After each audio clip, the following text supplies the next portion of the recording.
कि जब एनडी के लोग बने थे और लोकसभा का चुनाव हो रहा था उस समय भी यही बात आई थी।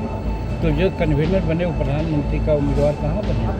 तो उसी प्रकार से यहाँ आज उनको कन्वेनर बनाया गया है, मुख्यमंत्री का उम्मीदवार नहीं बनाया गया है कि बिहार में मुख्यमंत्री की वैकेंसी है ही नहीं है।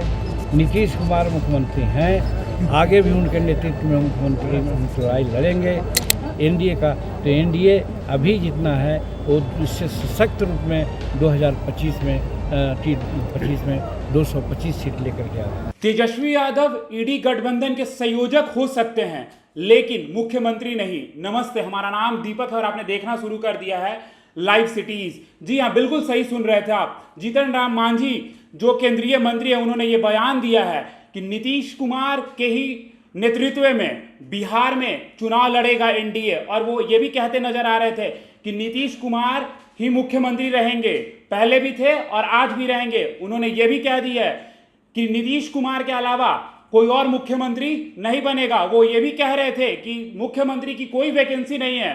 तो सबसे पहले आप सुनिए कि क्या कह रहे हैं जीतन राम मांझी। मैं अपने खिलाफ किसी को नहीं मानता। चंद्रशेखर जी प्रोफेसर हैं, विद्वान आदमी हैं। उनके दिमाग में अगर ये बात आई है कि हम गलत कहीं कर रहे हैं तो उसको सुधारने का काम करें या मैं उसको स्पष्टीकरण करने की बात करूँगा। जिस लाइन पर उन्होंने मुझे कहा है, क्या आज बीजेपी की सरकार है, बीजेपी के लोग हैं, तो क्या हैं ये? गलत लोग हैं। आज भारत 11वां पोजीशन से आज 8वां पोजीशन पर आ गया। आर्थिक दृष्टिकोण से 3रा पोजीशन पर जाने जा रहा है। 247 में हम लोग विकसित भारत की कल्पना कर रहे हैं नरेंद्र भाई मोदी जी के नेतृत्व में। तो सिर्फ धर्म के नाम पर या पार्टी के नाम पर किसी को कुछ कह दिया जाए, हम नहीं समझते हैं कि वो उचित है। कितना सेकुलर वो हैं वो जाने। लेकिन मैं भी कहता हूँ कि मैं भी मंदिर मस्जिद नहीं जाता हूँ पूजा करने, जाता हूँ आपका मन रखने के लिए, आपकी प्रतिष्ठा रखने के लिए कि जिसमें आपका ठेस न लगे भावना का।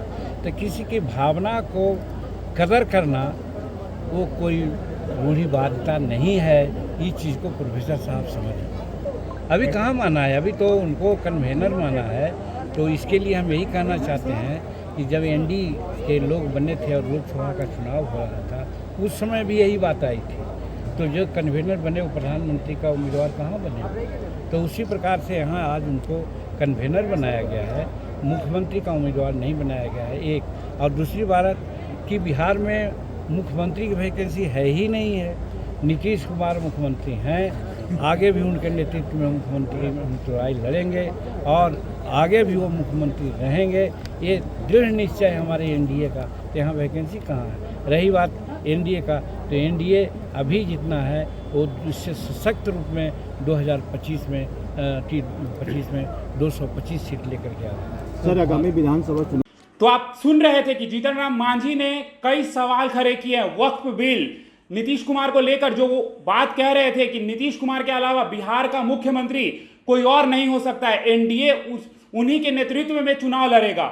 वो तेजस्वी यादव पर भी निशाना साधते हुए कह रहे थे कि तेजस्वी यादव को यह चीज का समझ होना चाहिए कि नीतीश कुमार के अलावा बिहार का मुख्यमंत्री कोई और नहीं हो सकता है। बिहार में मुख्यमंत्री की कोई वैकेंसी नहीं है। तो ऐसे खबरों के लिए हमारे साथ बने रहें। आप लाइव सिटीज देख रहे थे। धन्यवाद।